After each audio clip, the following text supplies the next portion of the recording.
الحمد لله الذي أنزل على عبده الكتاب ولم يجعل له عوجا قيما لينذر بأسا. اللهم صل وسلم وبارك على سيدنا محمد وعلى آله وأصحابه أجمعين. يا مساء الفل والياسمين على أحلى متابعين، يا رب تكونوا بخير وفي أحسن حال وانتوا بتشوفوني النهاردة. عاملين ايه؟ وحشني كتير من الفيديو اللي فات. النهاردة جايلكم بفيديو جديد وبيوم جديد، يوم مليان بالتفاؤل ومليان بالخير ومليان بالطاقة الإيجابية، يبقى من أجمل الأيام. بيكون يوم الجمعة صراحة، يا رب تكون كانت جمعة طيبة على الجميع وجمعة طيبة عليكم كلكم. المهم طبعا بحب اشارككم اليوم دوت، يعني مش دايما صراحه، على قد ما بقدر يعني. لما بلاقي نفسي ان انا قادره ان انا اشارككم اليوم دوت بحب ان انا اشاركه لكم، لان صراحه بالنسبه لي بيكون يوم مميز، وبحس ان هو يوم غير بقيه الايام كلها. يعني بحس ان النور كده جاي من كل مكان والشمس طالعه وبيبقى فيه تفاؤل كده، وبيبقى بحس ان هو فيه تجديد طاقه. يعني يوم الجمعه ده بالنسبه لي صراحه بحس ان هو تجديد طاقه. غير طبعا الطقوس بقى اللي فيه، طبعا زي ما انتوا شفتوا انا صحيت الصبح كده. هو انا اتاخرت في اليوم دوت، مش هكدب عليكم، يعني اتاخرت، ما صحيتش يعني قبل الظهر وكده. صحيت قبل الظهر بحاجات بسيطه قوي، كان يا دوبك بس الاذان هيدن يعني. فطبعا صحيت بقى، وطبعا الطقوس اللي احنا بنعملها كل جمعه، بس انا صراحه ما عنديش بخور، ما عنديش فحم يعني وبخور للمبخره بتاعتي الكبيره، فطبعا بقى بستخدم عيدان او بستكفى بعيدان البخور الصغيره ديت. صراحه بتبقى ريحتها جميله برضو. ولازم يعني لازم اساسي كده ان احنا يوم الجمعه دوت نقوم نفتح بدري طبعا، نفتح الشبابيك ونفتح البلكونات عشان خاطر الشمس تبتدي ان هي تخش الشقه كده ونشغل صورة الكهف ونشغل البخور. فعلا بحس ان اليوم دوت مختلف تماما يعني. المهم بقى طبعا النهارده بقى انا هعمل معاكم حاجه مختلفه، وحاجه اول مره اعملها معاكم صراحه. ما بعملهاش معاكم على طول، ويعني وهعملها معاكم قليل قوي. المهم النهارده بس هتعيشوا معايا فيديو كده، يمكن مش كتير بعمله معاكم، يمكن من النادر ان انا بعمل الفيديو دوت صراحه معاكم. نخرج بقى بره الروتين شويه، يعني انا حبيت ان احنا النهارده نخرج بره الروتين شويه، مع اني طبعا زي ما بقول لكم اليوم دوت بيبقى مميز بالنسبه لي وبيبقى مختلف عن بقيه الايام. يعني انا بحس صراحه ان هو في اختلاف، يمكن كله يتفق معايا نفس الاتفاق، هو يوم الجمعه صراحه. المهم بقى طبعا خلاص انا خلصت الطقوس بتاعتي كده اللي انا بعملها بره ديت، وشديت بقى ستارة البلكونه زي ما انتوا شفتوني في اول الفيديو. بص انا كنت طمعانه، طبعا طمعانه النهارده اني الاقي الشمس، بس انا النهارده ما لقيتش شمس صراحه، بس مش مهم، استكفيت بقى بالنور. الشمس كانت غايبه شويه يعني اليوم دوت صراحه. كانت مغيمه، انا كنت فاكره ان هي هتنطر بس ما نطرتش صراحه، بس الشمس كانت غايبه شويه. المهم بقى طبعا بعد ما خلصت اللي انا عملته كله بره وشغلت القرآن كده في كل مكان زي ما انتوا شفتوا، وابتديت بقى ان انا اخش على المطبخ. هعمل ايه بقى؟ هقطع بطاطس، يعني هقشر بطاطس كده. طبعا اول مره تشوفوني وانا بقشر بطاطس. ما بعملش الموضوع ده كتير يعني، بيني وبينكم كده انا بكلمكم بصراحه، يعني مش بعمله.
طبعا بقى انا كده كنت قشرت البطاطس بتاعتي وكنت حطيتها ان هي تتقلي، فطبعا مش هقف جنبها يعني او هقعد جنبها. كان عندي بقى غسيل في البلكونه كده زي ما انتوا شفتوا. طلعت بقى عقبال ما البطاطس بس تستوي ابتديت بقى ان انا اطبق الغسيل بتاعي، يعني ابتديت ان انا اعمل حاجه تاني يعني عشان خاطر ما اقفش بس جنب البطاطس، انتوا عارفين ان هي بتطول شويه. المهم بقى خلاص البطاطس بتاعتي طلعت كده وانا طبقت الغسيل ويعني واستغليت الوقت ده. وكنت صراحه وانا بطبق الغسيل كده كنت بسمع خطبه الجمعه، حبيت ان انا اسمعكم معايا يعني الخطبه بتاعت الجمعه كده. الصراحه بتبقى جميله يعني، بحب ان انا صراحه اسمعها. يعني يعني بنتبه معاها كده وبحب ان انا اسمعها. يعني في حاجات صراحه بحب ان انا اسمعها بالذات في خطبه الجمعه ديت. حبيت بقى ان انا اسمعكم معايا كده مقطع بسيط، وطبقت الغسيل وخلصت منه. كده كده بقى جيت تاني على المطبخ، ابتديت بقى ان انا احضر الفطار. النهارده بقى احضر فطار مختلف خالص خالص غير اللي انا بفطره كل يوم. طبعا انتوا عارفين بقى الفطار بتاعي كل يوم انا باكل جبن، يعني صراحه مش بفطر اي حاجه غير الجبن، يعني كل يوم اكل جبنه يعني. انا من الناس اللي بتعشق الجبن صراحه، بحب الجبن جدا وبالذات كمان في الفطار. جبنه بقى، لبن، يعني هي الحاجات ديت بس اللي انا صراحه بفطرها. فالمهم بقى انا حبيت ان انا اخرج عن العادي كده بتاعي خالص وعن المألوف او عن الروتين بتاعي بتاع كل يوم. وحبيت اعمل حاجه مختلفه خالص في اليوم دوت. انا يعني انا ذات نفسي استغربت نفسي في اليوم دوت، ما كنتش مصدقه صراحه. المهم بقى عملت ايه. طبعا كان عندي فتحت التلاجة كده وقعدت بقى اشوف ايه الفطار. ما حبيتش برضه اعمل فول وطعميه صراحه، يعني لان انا مش بحبهم قوي. يعني مش بميل للفول والطعميه، او يمكن بحب الطعميه ممكن اكتر من الفول، لكن مش بحبهم وجبتين اساسيتين يعني في الفطار كده. بحس ان هما تقال قوي.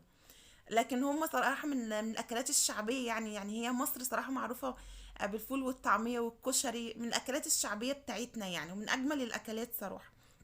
المهم بقى طبعا أنا عملت إيه. لقيت تونة كده في التلاجة، وطبعا بقى قليت البطاطس زي ما انتوا شفتوا. وكان عندنا جبنة بقى احنا بنعملها بقوطة، يعني بنجيب علبة الجبنة ديت وبنعملها بقوطة وبنحط عليها فلفل وزيت وكده. فكان في جبنة يعني في العلبة. طبعا كملت بقى عليها وقطعت عليها فلفل، وطلعت كمان زي ما قلت لكم طلعت بقى اللفت. اهم حاجة بقى اللفت. البطاطس واللفت. طبعا لفت ماما صراحة مشهورة باللفت بتاعها يعني. والله العظيم والله العظيم ماما بتعمل شوية لفت، يعني نفسي ادوقه لكل المتابعين بتوعي. المهم بقى طبعا خلاص انا كده جهزت الفطار، وكده كان زين لسه جاي بقى، يعني زين يا دوبك كان لسه جاي.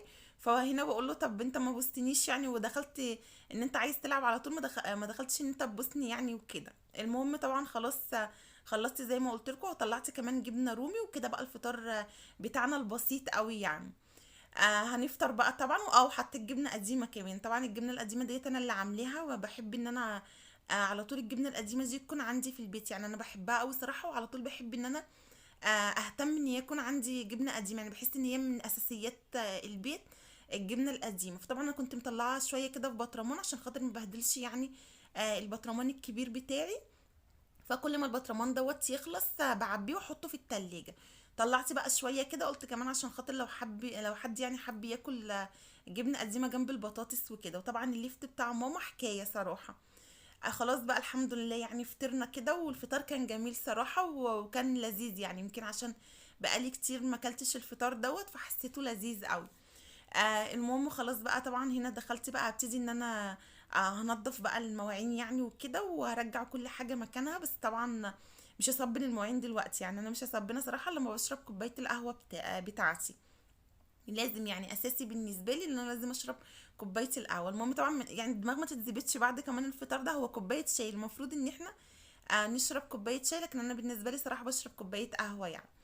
المهم خلاص بقى فضيت المواعين بتاعتي كده ورجعت كده كل حاجه مكانها. ابتدي بس ان انا اعمل كوبايه القهوه بتاعتي عشان خاطر يعني عشان خاطر بقى اقعد كده قبل ما اعمل اي حاجه صراحه في الشقه. طبعا انا كده ما كنتش عملت اي حاجه في الشقه لسه، عشان ما اكدبش عليكم يعني ما كنتش روقت اي حاجه وما كنتش عملت اي حاجه. انا صحيت من النوم كده على الفطار، يعني انا كنت تقريبا نايمه بحلم بالفطار دوت. فالمهم بقى طبعا يعني حبيت ان انا اقوم اعمله. بعدين حبيت كمان ان انا اشارككم اليوم دوت، وحبيت ان انا اكون معاكم في اليوم دوت صراحه. حسيت ان انا محتاجه اكون معاكم في اليوم دوت، يعني ما حبيتش ان انا اقضيه لوحدي كده، وما حبيتش ان انا يعني اعيشه كده لوحدي. زي ما بقول لكم هو فعلا بيكون يوم مختلف ويوم جميل صراحه في كل بيوتنا، يعني في كل بيوتنا، مش في بيتي انا بس ولا في بيت اي حد معين بس. هو في كل البيوت وحتى في كل الاماكن بيكون يوم جميل ويوم مختلف. وطبعا بنصلي فيه على النبي كتير قوي، وبنعمل فيه طقوس بقى طبعا انا مش محتاجه اقول عليها. المهم بقى طبعا انا صبيت كوبايه القهوه بتاعتي كده اللذيذه اللي انا بحبها طبعا، ورحت بقى ان انا اشربها. شربت بقى كوبايه القهوه بتاعتي، اقوم اشوف اللي ورايا بعد الفطار دوت. كان لازم مجهود بقى، وكان لازم حركه جباره كده في الشقه. المهم بقى طبعا يعني الحركه في الشقه صراحه بتحرق، يعني بتحرق كتير يعني. عشان خاطر اللي عايز يخس ويقول انا ما بخسش ليه، لا قومي اتحركي في الشقه. هتلاقي نفسك ان انت خفتي، وهتلاقي نفسك ان انت خسيتي شويه، مش كتير يعني. بس هتلاقي نفسك ان انت خسيتي يعني، وحابه ان انت تخسي بجد، قومي اتحركي في الشقه واشتغلي. طبعا شغل البيت دوت بيحرق وبيحرق كتير يعني، مش سهل يعني. شغل البيت ما بيكونش سهل. حركتك في البيت ما تستهونيش بيها، برضو بتحركي نفسك فيها والله. ولو عايزه فعلا تخسي او عايزه ان انت جسمك يخف شويه، قومي ان انت تتحركي في الشقه، وقومي روقي، وقومي نضفي كل يوم، وقومي شوفي اللي وراكي، وسيبك من القعده. المهم بقى طبعا خلاص انا شربت كده كوبايه القهوه بتاعتي، وكمان طبعا روقت معايا بقى الشقه من جوه قبل صراحه ما منشر الغسيل. روقت معايا الشقه من جوه، لاني طبعا ما كنتش متحمله بقى ان انا مستحمله ان انا اشوف الاوض بتاعتي متبهدله جوه اكتر من كده يعني. طبعا انتوا عارفين اوضه الركن عندي بتبقى نظيفه، والريسبشن صراحه بيكون نضيف زي ما انتوا شفتوا في اول الفيديو. مش يعني انا مش بعمل حاجه يعني مش بجمل حاجه، او ان انا بعمل حاجه قبل ما افتح الكاميرا وكده، لا والله. يعني انا عندي فعلا الاوضتين دول بيكونوا يعني المكانين دول بيكونوا نضاف زي ما انتوا شفتوا في اول الفيديو، فانا ما بحتاجش اعمل فيهم حاجه.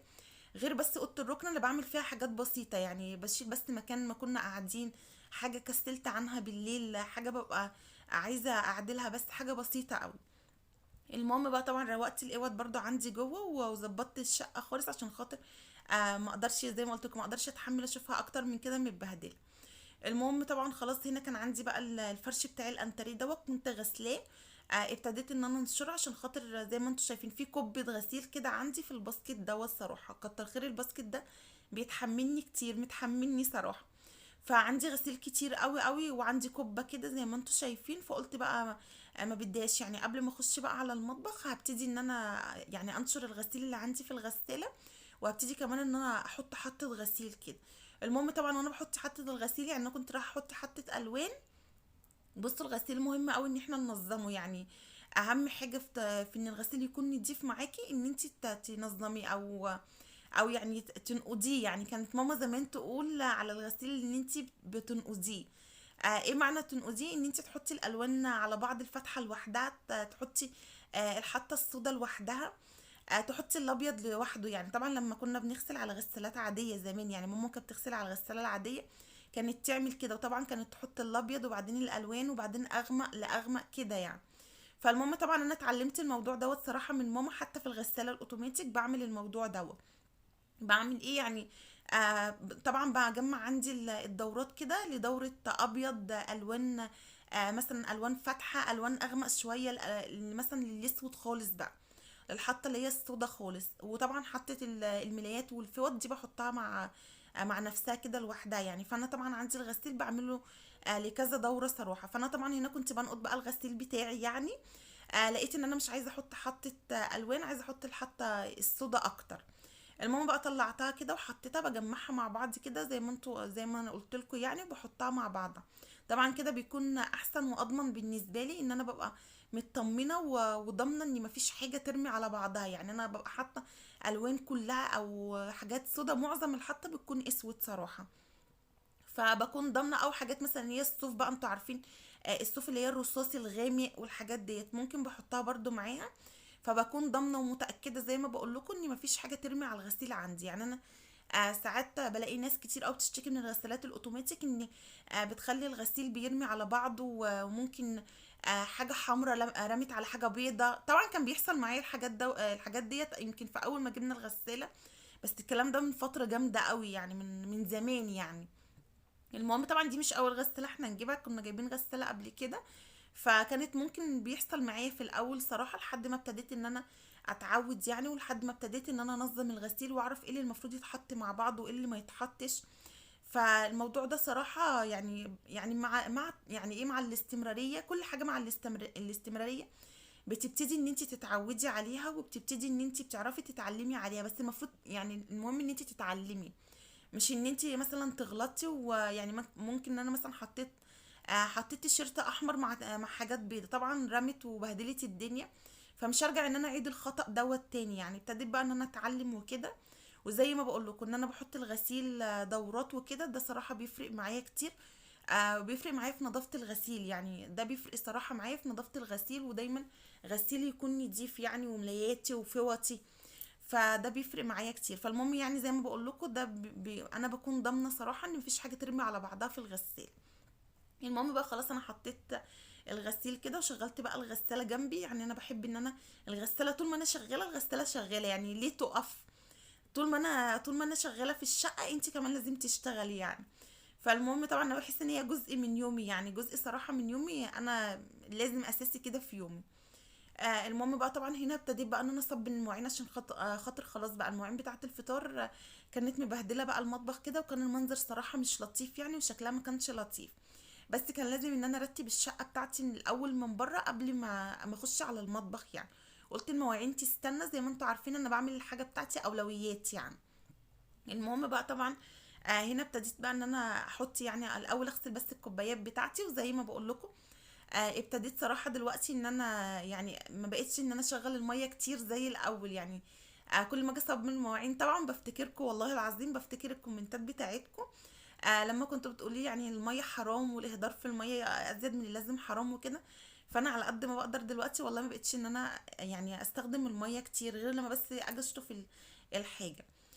المهم بقى طبعا خلاص انا غسلت كده الكوبايات بتاعتي وشطفتها، ورجعت بقى ان انا غسلت يعني اللي اتبقى وكده. وبعدين بقى هبتدي ان انا اغسل المعالق بتاعتي كده على طول يعني، المواعين صراحة. وطبعا يعني انا بحب ان أنا اغسل المواعين في الشتاء قوي يعني، مش هكدب عليكم الصراحة، بحب ان انا اغسلها قوي قوي في الشتاء، عشان خاطر المية السخنة يعني. انا كده مشغلة مية سخنة وصراحة هي بتساعدني.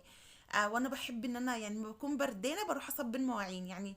ممكن اكون غريبه يعني، غريبه عن الناس يعني. الناس كلها تكون بردانه ما تحطش ايديها تحت الميه ولا تحب تصب مواعين. لا انا لما بكون بردانه بحط ايدي تحت الميه السخنه وما اصب المواعين صراحه يعني. انا عكس الناس. المهم بقى طبعا خلاص انا كده خلصت المواعين، بس فاضل بقى الصينيه الكبيره ديت بتغلبني صراحه عقبال ما بغسلها. طبعا مش بطلعها على طول يعني، لاني صراحه بتكون كبيره على الحوض يعني، وبتبقى ممله شويه قبل ما بشطفها. وعشان انا اعرف اغسلها من يعني اغسلها كويس قوي، فبصراحه بتتعبني يعني. المهم بقى طبعا ما بطلعهاش غير للضروره، زي ما بقول لك عندي صينيه تاني يعني للاكل، بس دي ما بطلعهاش الا للضروره يعني. لما بيكون بقى في فطار زي كده، لما بيكون في فسيخ طبعا ورنجه، يعني الاكلات بقى اللي بتبقى عايزه صينيه كبيره كده. ما حبيتش صراحه الجمعه ديت صراحه ان انا اكل رنجه يعني، زي ما قلت لكم حبيت ان انا اختلف شويه. طبعا الرنجة انا بحب صراحة ان انا اكلها يعني يوم الجمعة بالذات، بحب ان انا اكل رنجة قوي وفسيخ يعني. بيبقوا مرتبطين معايا ببعض كده، الرنجة والفسيخ بيبقوا يوم الجمعة برضو ليهم طعم تاني صراحة. المهم بقى خلاص انا خلصت المواعين بتاعتي كده وسبتها بقى ان هي تتصفى، وجيت بقى هنا على الحتة بتاعة المطبخ يعني، او الفوطة بتاعة المطبخ. طبعا قبل ما بعمل اي حاجة او قبل ما بفكر ان انا اعمل اي حاجة لازم اغسلها زي ما انتوا شايفين كده. بحط مية سخنة، مية سخنة جدا من السخان. وبعدين بحط شوية كلور يعني كلور ابيض، وبعدين شوية كلوريكس الوان. مش اكتر من كده. طبعا ببتدي بقى ان أنا اغسلها كويس قوي زي ما انتم شايفين كده، انزل كل اللي فيها ريحة الزيوت اللي فيها، ريحة دهون اي حاجة يعني بتبقى مش لطيفة فيها، عشان لما ابتدي ان انا انضف بيها المطبخ بتاعي ما تعمليش ريحة مش كويسة في المطبخ، وتبقى ريحتها ريحة كريهة يعني. فالمهم طبعا انتوا عارفين ان انا ما بحبش موضوع الفوط الكتير في المطبخ، ما بحبش ان الرخامه يكون ليها فوطه والحوض ليه فوطه وفوطه بمسح ايدي فيها وفوطه بنشف بيها بلمع بيها الحاجه. لا انا ما بحبش كده الصراحه، ما بحبش انا دوشه الفوط في المطبخ دي. مش عارفه يعني انا ليه ليه اعمل الدوشه ديت في المطبخ، واعمل في كل مكان حته كده او فوطه، ومنظر بيبقى مش لطيف يعني. في كل مكان كده بيكون في فوطه ومنظر صراحه بالنسبه لي. انا ما بحبش الدوشه عموما يعني. عن نفسي انا مش بحب الدوشه، مش بحب دوشه الحتت في المطبخ يعني، والحاجات الكتير دي. المهم بقى انا غسلت الحته بتاعتي كويس قوي، ابتديت بقى اجي هنا كده على البوتاجاز، مكان طبعا ما قليت بقى البطاطس بتاعتي. فطبعا طبيعي يعني ان الزيت بيطرطش على او بينزل يعني على البوتاجاز، ده طبيعي. فالمهم بقى مسكت البوتاجاز بتاعي كده زي ما انتم شايفين. حطيت عليه شويه كلوريكس الوان عشان خاطر الزيت، يعني عشان خاطر عذرا، عشان خاطر الزيت طبعا لازم اهم حاجه عشان تقتلي الزيت اللي على البوتاجاز، والزيت ما يبهدلكيش البوتاجاز من فوق. حطي اي كلوريكس عندك، يعني اي نوع كلوريكس عندك يقتلك الزيت دوت، وما يخليلكيش السطح بتاع البوتاجاز. يعني شوفوا لما بنمسح كده البوتاجاز وتلاقوه مجير، بتلاقوه مجير كده ومش بيلمع، ده بيبقى من نتيجة دهون، من نتيجة زيت. بتكوني مسحتي البوتاجاز كده وخلاص من غير ما تنضفيه كويس، بيغير من فوق وبيديكي نتيجة مش كويسة صراحة. المهم بقى طبعا وطلعت البخاخة بتاعتي برضو، يعني ما استكفتش بكلوريكس الالوان، بس طلعت البخاخة بتاعتي ورشيت بقى على البوتاجاز. طبعا انتوا عارفين البخاخ بتاعي دوت انا بحط فيه شويه كلور الوان وشويه كلور جل، نقطتين يعني، شويه وشويه، حاجه بسيطه قوي عشان خاطر المع بيه معايا المطبخ، يعني على طول بيكون معايا في المطبخ كده وبلمع بيه الدنيا. المهم طبعا هنا بقى ابتديت ان انا المع معايا برضو الرخامات، والمع معايا كل حاجه في المطبخ عايزه تتلمع. وهنا هبتدي بقى ان انا ارص المواعين بتاعتي، يعني كده خلاص انا سبتها صراحه ان هي صفت خالص. وعقبال ما لمعت المطبخ بتاعي ولمعت الرخامه والميكروويف ولمعت كل حاجه يعني في المطبخ والتلاجة، كل حاجه بقت معايا زي الفل زي ما انتوا شايفين. المهم بقى سبت المواعين الصف زي ما قلت لكم. مش حلو ان احنا نحط المواعين بتاعتنا على طول في المطبخ من غير ما تتصفى، عشان اولا هتعمل ريحه كريهه في المطبخ، وتاني حاجه مش حلو يعني ان على طول المطبخ من جوه يكون فيه ميه وكده عشان خاطر الحشرات. المهم بقى طبعا خلاص رصيتهم كده مكانهم، وابتديت بقى ان انا مسكت الصفايه بتاعتي ديت. كانت محتاجه صراحه ان هي تتغسل، يعني كانت متبهدله يعني، وكانت عايزه تتغسل. بقالي كتير صراحه ما غسلتهاش، بقالي كتير يعني مطنشوها كده، يعني كل ما اجي ان انا اغسلها بلاقي ان هي في مواعين كتير فيها عايزه تتصفى، او في مواعين انا عايزه اغسلها واصفيها فيها. فصراحه بقالي كتير قوي ما غسلتهاش يعني غسله كويسه. فقلت لا النهارده بقى لازم والله اغسلها يعني معايا، مش هسيبها اكتر من كده. المهم بقى مسكتها طبعا بالسلكه كده وكوريكس الالوان، يعني مسكتها حته حته كده، غسلتها ونضفتها واتاكدت ان هي يعني نتفت معايا. طبعا مهم جدا ان الصفايه ديت على طول ايدي برضو تكون فيها، عشان خاطر مكان الميه اللي بتنزل وبتتراكم في الصينيه يعني بتاعه الصفايه ديت، لو صهيت عنها طبعا بتعمل ريحه مش كويسه، تعمل ريحه كريهه يعني. المهم بقى غسلتها كده وسبتها برضه هي كمان تتصفى شويه، ورجعت بقى كل حاجه مكانها. وطبعا هاجي هنا بقى على الرخامه بتاعتي ديت، طبعا دي بحب ان انا على طول اغسلها، يعني مش بحب بس ان انا المعها صراحه، انا بحب على طول ان انا اغسلها معايا، يعني مش مجرد بس تلميع بس. فالمهم زي ما بقول لكم طبعا ان احنا بنسند كل حاجه عليها. ماما بتكون جايه من السوق بتحط ساعات الشنط عليها، بتغسل حاجه طبعا وبتسندها برضو عليها، فعلى طول صراحه بحب ان انا انضفها واعقمها كده. المهم بقى طبعا باخد معايا برضو الشباك وكده والسيراميك اللي حوالين الحوض، يعني المكان ده على طول صراحة انا بغسله كده على طول ايدي فيه. المهم بقى طبعا غسلته كده وصبنته كويس قوي، ورجعت بقى الصفايه كده مكانها. واخر حاجه بقى هعملها طبعا همسك الخلاط بقى بغسله، وامسك الحوض كمان بتاعي اغسله، يبقى كده خلاص خلصت المطبخ كله، والمطبخ بقى زي الفل فل، الشمعة منورة وكل حاجة بقت زي الفل. هنا بقى هعمل ايه؟ هنا بقى نيجي للمهم يعني، او نيجي للتقيل. هنا بقى انا هعمل كيكة، يعني اقفل اليوم كده؟ لا طبعا والله ما اقفل اليوم كده ابدا، لازم احلي، يعني لازم اخلي اخر اليوم حلو صراحة. ابتديت اليوم بالحلو ولازم انتهي كمان باحلى. فالمهم بقى طبعا حبيت ان انا افاجئكم، وحبيت ان انا اعمل معاكم بقى. طبعا كنت بعمل معاكم على طول الكيكة، بس دايما كنت بعمل معاكم كيكه دريم يعني.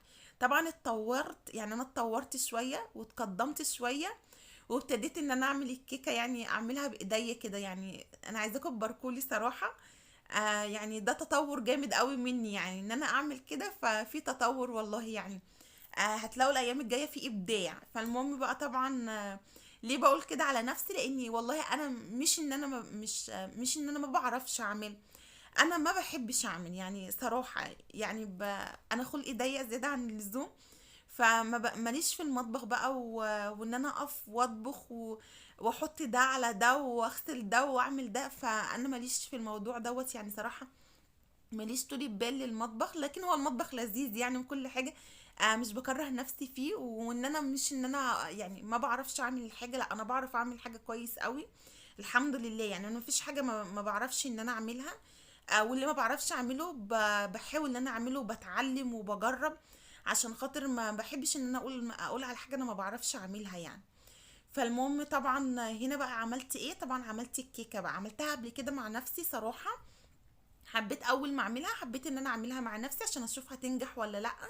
فعملتها مع نفسي عشان اخد الثقه، يعني عشان اخد الثقه ان انا لما اقف واعمل الحاجه قدام الكاميرا يعني، او قدامكم، ابقى اكون واثقه من الحاجه اللي انا بعملها. فالمهم بقى طبعا انا عملت الكيكه كده. عملت ايه؟ طبعا انا حطيت يعني 3 بيضات، وحطيت كوبايه لبن، وحطيت كوبايه الا ربع من الزيت. ما عملتهاش بالسمنه صراحه، عملتها بالزيت، يعني كوبايه الا ربع من الزيت وكده. طبعا بص انا دخلتها على طول وكده انا كده كنت بختبرها يعني معاكم، بشوف كانت استوت ولا لا. هي استوت بس انا سبتها تتحمر شويه. المهم طبعا وحطيت الفانيليا، وحطيت كوبايتين ونص من الدقيق. بس طبعا انا كنت المفروض احطها في صينيه اقل من كده شويه. بس الصينيه صراحه اللي كانت اصغر من كده كان فيها حاجه، يعني المفروض انا كنت عاملاه للمقاس التاني دوت، بس هي طلعت معايا بقى حطيتها دوت. المهم كده الكيكه بتاعتي استوت وزي الفل زي ما انتم شايفينها، ونجحت معايا. وكده كمان بص انا قطعتها باعجوبه عشان كانت مولعه. دلوقتي بقى اكون وصلت لنهايه الفيديو، واقول لكم دلوقتي سلام.